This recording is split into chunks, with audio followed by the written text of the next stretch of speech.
Hola, hola a todos, Hola, bienvenidos a Café Mexicain. Aujourd'hui, on est avec Charlotte. Hola, Charlotte. hola. Donc, Charlotte, elle est fondatrice de d'Hispalibox. Donc, Hispalibox est une box mensuelle où, grâce à laquelle vous pouvez voyager vers des destinations hispanophones. Tu vas nous en parler un peu plus. Et donc, il y a un livre à chaque fois. Il y a une gourmandise aussi. C'est pas uniquement un voyage littéraire, mais aussi un voyage gourmand. Il y a aussi une brochure avec des points clés culturels pour mieux comprendre et apprendre cette œuvre littéraire. Donc c'est un super concept. Charlotte, j'ai décidé de te contacter parce que justement, en tant que prof d'espagnol, pour moi, c'est important cette partie découverte culturelle. Et ça passe aussi par les lectures. Et c'est super ce que tu proposes avec cette partie gourmandise, la brochure, tout ça, tu vas nous dire un peu plus. Mais donc, justement, euh, aujourd'hui, j'aimerais que tu nous parles sur ce que c'est Hispalibox, comment ça peut aider les personnes, qu'est-ce que ça peut apporter aux personnes qui veulent apprendre l'espagnol. Et donc, Charlotte, si tu veux commencer par, par présenter d'abord Hispalibox, qu'est-ce que c'est, comment est né ce projet? Oui, avec plaisir. Alors en fait, Hispalibox, donc comme tu l'as dit, c'est une box littéraire qui fait découvrir la culture de l'Espagne et de l'Amérique latine. Et en fait, c'est venu tout simplement de mon parcours universitaire et professionnel, puisque j'ai fait des études de littérature et de culture hispanophone, donc LLCER dans le jargon, pour ceux qui connaissent un petit peu. Et c'est vrai que je me suis très rapidement rendu compte que les pays hispanophones sont finalement méconnus des Français. Le peu qu'on connaît, c'est énormément de clichés. Et à côté de ça, avec mon expérience en librairie, je me suis aussi rendu compte du fait que malheureusement, c'est une littérature qui est très peu représentée dans nos rayons, alors que pourtant, il y a quand même des livres qui sont traduits, même si c'est évidemment pas autant que la littérature anglophone.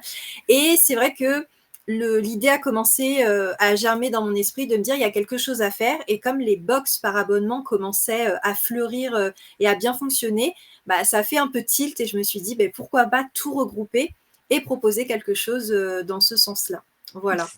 Super, ok, c'est vraiment original parce que justement, quand j'ai découvert ton concept, oui, j'étais déjà familiarisée. Je pense que maintenant tout le monde a une idée de près ou de loin de ce que c'est une box. Oui. Et quand j'ai vu la box littéraire, wow, je me suis dit, c'est super comme concept. Comme concept. Mhm. Et Charlotte, est-ce que tu pourrais nous dire comment tu choisis les romans pour chaque box? Alors, en fait, j'ai une liste de livres hispanophones qui sont traduits en français, que j'ai classés par pays, par thématique.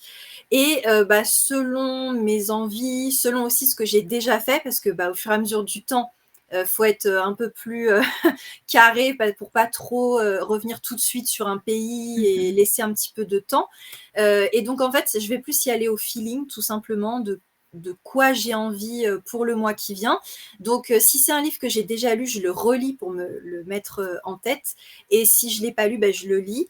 Quoi qu'il arrive, c'est toujours des livres que j'ai appréciés parce que je ne me verrai pas vous proposer un livre que je n'ai pas aimé. Ça serait compliqué de créer autant Mhm. de choses autour d'un livre qu'on n'a pas apprécié. Et à partir de là, ça m'inspire pour développer tous les autres éléments de la box, donc la brochure, la gourmandise, la carte pratique ou décorative et le marque-page. Voilà. Ok, super. Et jusqu'à présent, il y a combien de box que tu as déjà réalisé? Quelles sont les destinations, les pays qui ont déjà été représentés? Alors, là actuellement, donc au moment où on se parle, il va y avoir une nouvelle box qui va sortir, même si nous, peut-être qu'on postera ça plus tard. Ça Mais donc accepte. du coup, là au moment que je te parle, donc on va être début décembre, 13 box déjà qui ont eu lieu, enfin qui ont été créées.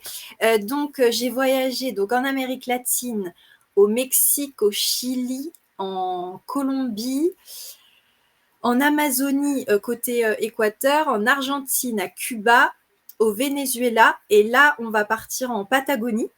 D'accord. Et côté Espagne, j'ai fait Bilbao, Grenade, Barcelone et une box historique sur la reine Jeanne Ier de Castille qui était appelée Jeanne la Folle et qui est un personnage assez fascinant de l'histoire espagnole. Wow, d'accord. Ok. Et ben, ça donne envie d'avoir tous les box, toutes les box, justement. OK. Et je pense que le Mexique, on a eu la chance, je dis on parce que je suis mexicaine, d'être représenté 2 fois d'ailleurs. On a Oui, déjà 2 box. c'est le seul pays, ouais, représenté 2 fois. C'est ça, avec chocolat amer et l'autre c'est mort Mort au au couvent, couvent. C'est ça. c'est ça. D'ailleurs, je ne le connaissais pas. Je pense que ce serait un cadeau pour Noël, parce que ça donne très envie, ces livres et ces romans. OK. Et Charlotte, donc tu as dit tout à l'heure qu'il y a, donc chaque box vient avec une brochure culturelle, justement pour accompagner la lecture Mmh. et explorer ces aspects culturels du livre, du moins. Comment est-ce que tu conçois cette brochure?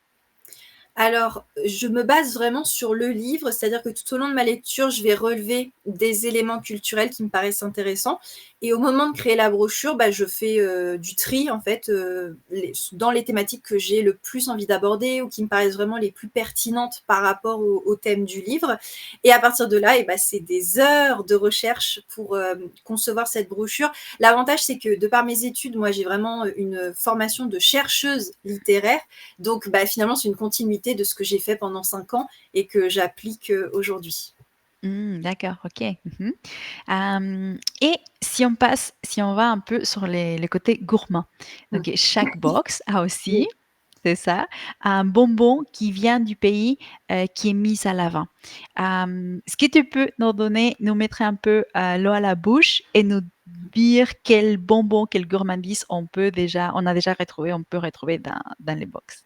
Oui, alors, bah, c'est vrai que ça, c'est quelque chose que honnêtement j'adore faire, trouver des surtout, on va pas se mentir pour l'Amérique latine parce que l'Espagne, c'est vrai que c'est quand même à côté, donc sur le principe, pour trouver des choses, qu'on n'a vraiment jamais goûtées, j'arrive à en trouver, mais c'est un petit peu plus rare. Alors que l'Amérique latine, bah, en fait, les Français n'ont jamais goûté pratiquement toutes ces choses-là.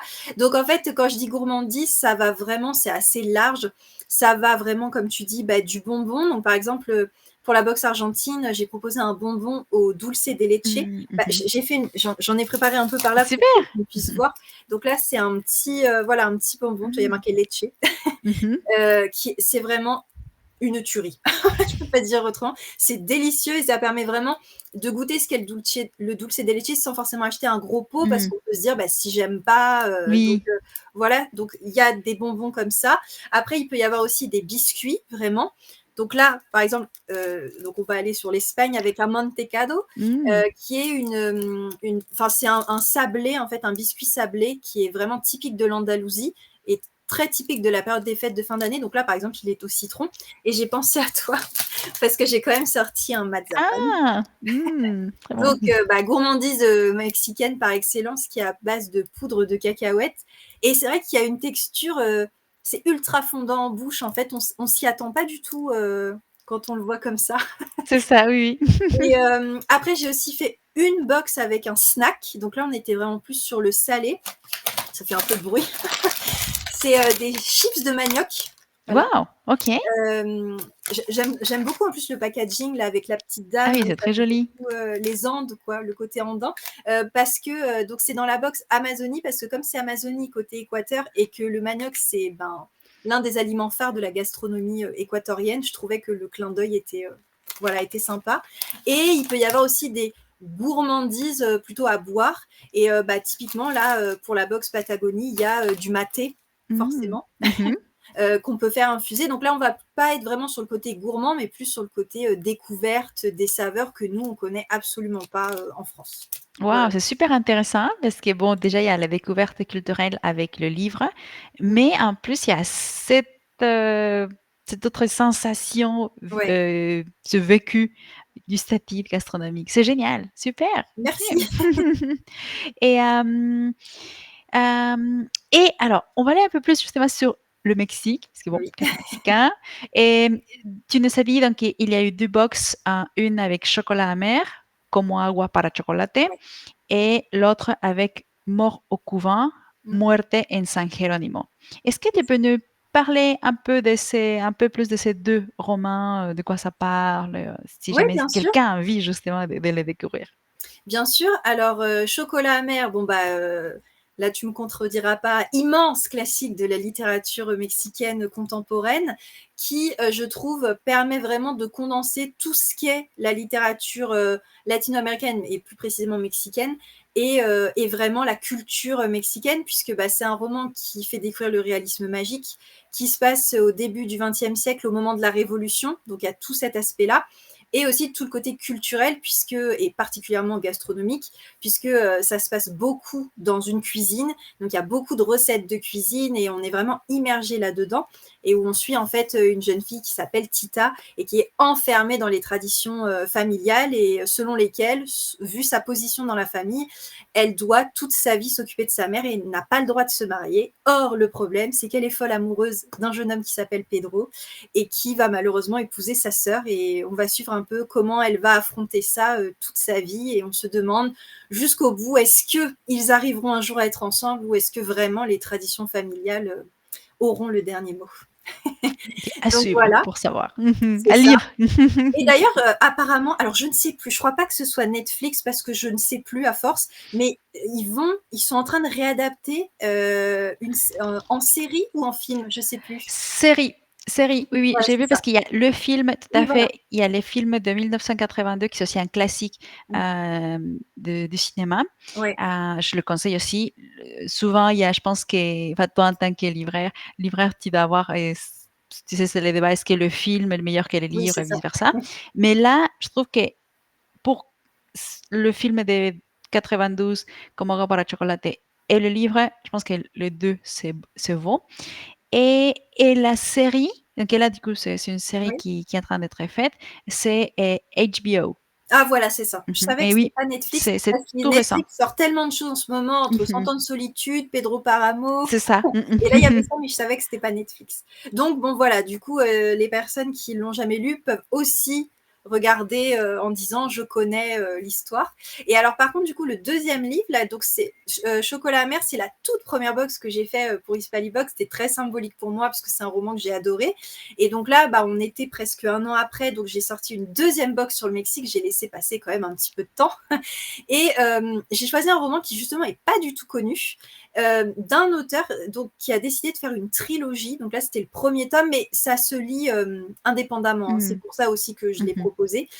Qui a décidé de faire une série un petit peu policière, mais vraiment à la Agatha Christie, quoi. C'est pas du tout violent ou sanguinolent, c'est très gentillet. Et en fait, il transforme Sœur Juana Inés de la Cruz, qui est une figure très Mhm. importante des lettres hispanophones, donc du Mexique du XVIIe siècle, qui était en fait la Nouvelle-Espagne. Mhm. Voilà, le Mexique en tant que tel, c'était la Nouvelle-Espagne. Et il l'a en fait transformée en personnage de roman et elle devient enquêtrice dans son propre couvent, donc San Jerónimo, où elle a vraiment vécu, où il y a un meurtre qui est commis et elle va mener l'enquête aux côtés d'une jeune femme qui vient d'arriver au couvent avec sa domestique. Et il y a quand même un parallèle à faire avec Chocolat amer dans le sens où la cuisine est très importante Mhm. également. On est beaucoup dans la cuisine, il y a beaucoup de termes, de plats mexicains et à la fin du livre, il y a même un glossaire en fait Mhm. avec plein de mots mexicains en nahuatl également pour que les Mhm. gens s'y retrouvent. Et il y a vraiment énormément de culturel. Et c'est pour ça que bah, j'ai trouvé ce livre vraiment hyper intéressant pour découvrir la culture, sachant qu'en plus, avec un policier qui ne soit pas violent, Oui. c'était rare. Mhm. Donc Mhm. voilà. Oui, super. Oui, en fait, je connaissais pas du tout et quand je l'ai vu, bah, je pense que ça serait dans la liste des cadeaux de Noël, justement. Hem et Charlotte, pour Hispalibox, j'ai vu que tu Oui, as aussi, une offre scolaire oui, que tu as tout à lancée fait. récemment, je pense. Est-ce que tu pourrais nous dire un peu plus?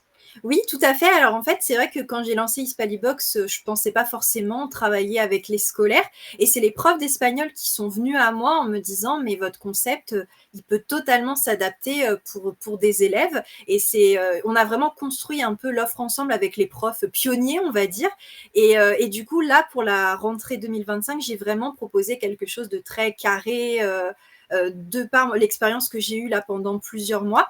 Donc à la fois, il y a une offre autour des box que je fais donc en français où les professeurs peuvent s'abonner pour leur classe. Ils peuvent aussi choisir des box à l'unité selon celle que je propose sans s'abonner.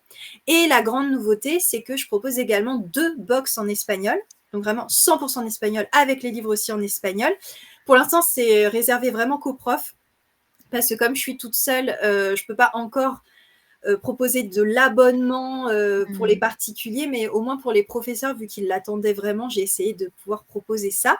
Donc, en fait, il y a ce que j'appelle packs, parce que en fait, la brochure, je l'ai transformée en brochure d'exercice pour les élèves. Donc, c'est vraiment la box pour le professeur et les brochures. Et donc, il y a sur la Colombie et sur Federico Garcia Lorca. Et Mmh. tout est expliqué sur mon site internet. Il y a un onglet professeur d'espagnol où on peut télécharger le PDF de présentation. Mmh. Oui, je mettrai bien sûr le lien en description, pour ceux qui seraient intéressés et puis pas uniquement pour l'offre scolaire, mais aussi pour, Spalibox, Oui. en général. Super, OK, très bien et pour finir, Charlotte, est-ce que tu aurais un mot, non pardon, je me suis trompée. Je reprends. Je vais couper J'en ça. profite pour tousser. C'est ça. OK. Hem OK, merci beaucoup pour ces informations. On arrive bientôt à la fin Oui. et avant de finir, j'aimerais, que tu nous donnes, que tu nous dises d'après toi, Charlotte, quel serait, si tu devais choisir le top 5 des livres à lire pour découvrir la culture hispanophone, qui est très large, je Ouais. reconnais, qu'est-ce que tu pourrais nous recommander? C'est pas facile, hein. 5 livres, bah, surtout qu'en plus, le monde hispanophone englobe C'est tellement ça, oui, parce de qu'il y a pays. Espagne, Amérique latine, donc Ouais. c'est très vaste. Alors, bon, vraiment, en plus, je vais en profiter vu que toi, t'es mexicaine. Je pense que vraiment, Chocolat amer, c'est vraiment un livre à lire, parce que comme je l'ai dit tout à l'heure, c'est vraiment découvrir ce qu'est la littérature latino-américaine avec le réalisme magique et découvrir vraiment une grande partie de la culture mexicaine. Donc, je pense que, voilà, Chocolat amer quand même. Moi, il y a un livre que j'aime vraiment beaucoup, qui est clairement pas le plus connu de cet auteur, c'est J'avoue que j'ai vécu de Pablo Neruda. C'est ses Mmh. mémoires. Et Pablo Neruda, donc immense poète chilien et qui est vraiment une figure des lettres latino-américaines. Et en fait, dans ses mémoires, vu qu'il a été diplomate, il a voyagé partout dans le monde. Et il y a quand même une grande partie consacrée dans ses mémoires à l'Amérique latine et à l'Espagne. Et il cite un nombre de noms de personnes qui ont existé au XXe siècle. Même moi, avec mes études d'espagnol, je connaissais pas tous les noms. Mmh. Donc, c'est vraiment une mine d'or de ce qui était le XXe siècle, en fait, sur les territoires latino-américains. Évidemment, il parle aussi de la France, de l'Asie, parce qu'il a été longtemps diplomate en Asie. Mais voilà, pour moi, et puis c'est tellement bien écrit, quoi. Mmh Pablo mh. Neruda avait une plume vraiment Mmh, bien sûr. incroyable. Donc, ça en fait deux. Mmh. Et du coup, on va Euh, rester à 3 du coup. Non, non, mais je vais trouver.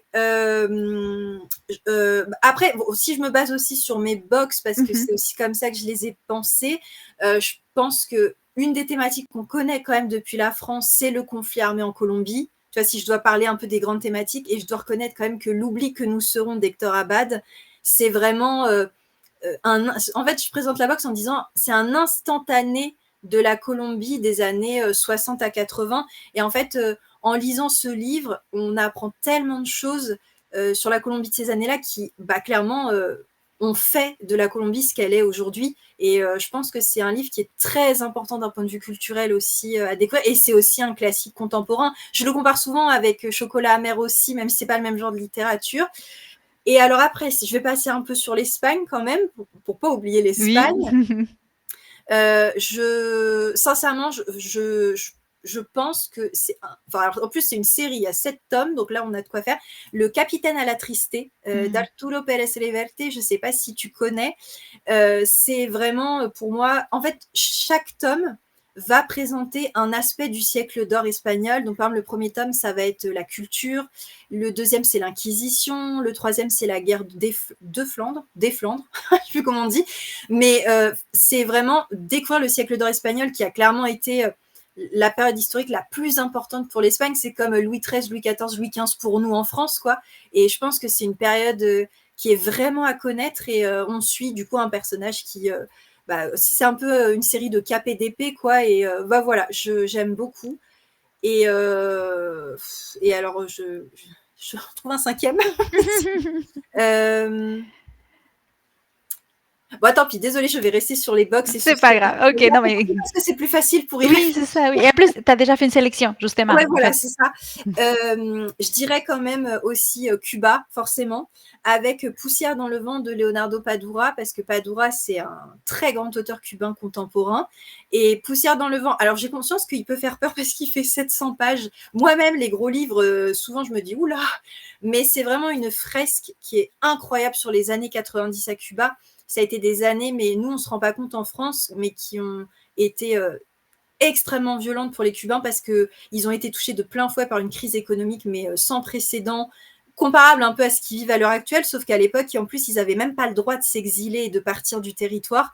Et c'est vraiment un roman où on suit 8 amis en fait d'un groupe et ce que chacun de ces 8 amis va faire, comment il va s'en sortir entre l'envie de partir, de rester. Enfin, il y a énormément de, ouais, c'est très romanesque, c'est très bien écrit et voilà. Je pense que je peux présenter ce top 5 là. Parfait, super, c'est très bien. Merci beaucoup, Charlotte. Et maintenant, donc pour finir, est-ce que tu aurais un petit mot d'encouragement pour ceux qui apprennent l'espagnol? Qu'est-ce que tu pourrais leur dire, sur comment Hispalibox peut les aider à progresser en espagnol? Bah alors déjà, bravo d'apprendre l'espagnol parce que c'est vrai qu'apprendre une nouvelle langue quand on est adulte en plus, c'est qu'on est sorti du cadre scolaire, je trouve que c'est très compliqué et il faut se dire en fait qu'il faut pas se décourager et surtout il faut être régulier parce que ça sert à rien d'être à fond dans l'espagnol pendant 1 mois et de lâcher complètement pendant 3 mois derrière. C'est vraiment la régularité qui fait qu'on arrive à apprendre une langue Complètement. et il faut s'immerger au maximum dans la culture, espagnole et latino-américaine parce qu'il y a que comme ça en regardant des films, même si au début on ne comprend rien aux sous-titres ni rien, au fort ça va venir en écoutant de la musique. Moi, je sais que je faisais beaucoup ça, d'écrire les paroles que j'entendais. Ensuite, je me corrigeais avec les vraies paroles. Mmh. Et ça permet aussi comme ça de retenir des mots qu'on n'aurait pas retenus autrement. Et du coup, pour ce qui est de la lecture, bah, c'est exactement la même chose. Et c'est vrai que bah, Hispalibox, pour tout ce qui est débutant, où on n'a pas encore le niveau pour lire en espagnol, bah, ça vous permet en fait de découvrir de grands auteurs ou des auteurs contemporains avec toute la partie culturelle, donc de ne pas vous couper de la lecture sous prétexte que vous n'avez pas encore le niveau. Et pour ceux qui ont le niveau de lire en espagnol, je trouve que bah, en fait, on peut faire les deux. C'est pas parce qu'on peut lire en espagnol qu'il faut absolument lire tous les auteurs hispanophones dans leur langue, notamment pour les classiques, parce que à partir du Mmh. moment où on n'est pas natif et que l'espagnol n'est pas notre langue maternelle, on passera toujours à côté de subtilités, de références culturelles qu'on n'aura pas. Et quand c'est en VO, bah, c'est pas expliqué en bas de page. Donc, moi, je trouve que c'est quand même important de lire des œuvres aussi en français pour se rendre compte, vraiment être certain de comprendre toute la portée. Rien qu'un exemple, Le vieux qui lisait des romans d'amour de Luis Sepulveda, qui est considéré comme un classique. Et comme il est tout petit, les gens vont naturellement se diriger vers lui. C'est une erreur parce qu'il est extrêmement compliqué à lire en espagnol. On est dans le champ lexical de la forêt amazonienne et en plus, c'est de l'espagnol du Chili. Donc, le lire, c'est ne rien comprendre. Et c'est un coup à se dégoûter. Et pour autant, on ne va pas comprendre mais à quel point ce livre est impactant et comment en 110 pages, Mmh. l'auteur, il nous retourne, quoi. Donc, pour moi, si on le lit en français, eh ben, au moins, on arrivera à bien le comprendre. Voilà, Mmh. donc je pense que c'est deux choses qui peuvent être aussi différentes et se rejoindre que de faire un voyage culturel et littéraire avec, par exemple, ce que je peux proposer sur Hispalibox, et en même temps se lancer des défis de lecture en espagnol à côté. C'est Voilà. ça. Merci beaucoup, Charlotte, pour ton temps. Muchas, muchas gracias. Merci à toi. Hem et merci d'avoir partagé ce que c'est Hispalibox, avec la communauté café mexicain et d'ailleurs, une petite surprise, Charlotte, tu as eu la générosité de proposer un petit code de réduction pour ceux qui aimeraient tester Hispalibox. Oui, tout à fait. Donc, si jamais vous voulez tester, mais vous vous dites: «Ah, j'ose pas encore trop me lancer», ben, vous pouvez avoir 10 de réduction sur les box à l'unité et sur les abonnements 2 mois et ça sera valable pendant 2 mois, comme ça sera facile à retenir et du coup, le code, c'est café mexicain tout simplement, mais bah, je pense que tu le remettras en barre Bien d'infos, sûr. voilà, pour que les gens puissent en profiter. Voilà. Super, très bien. Et ben, merci beaucoup Charlotte encore une fois. On se voit du coup sur ta chaîne parce qu'il y a, C'est comme ça. on disait, il y a la deuxième partie qui est sur ta chaîne. Donc, Muchas gracias. Nos vemos en el próximo video. Hasta pronto. Adiós.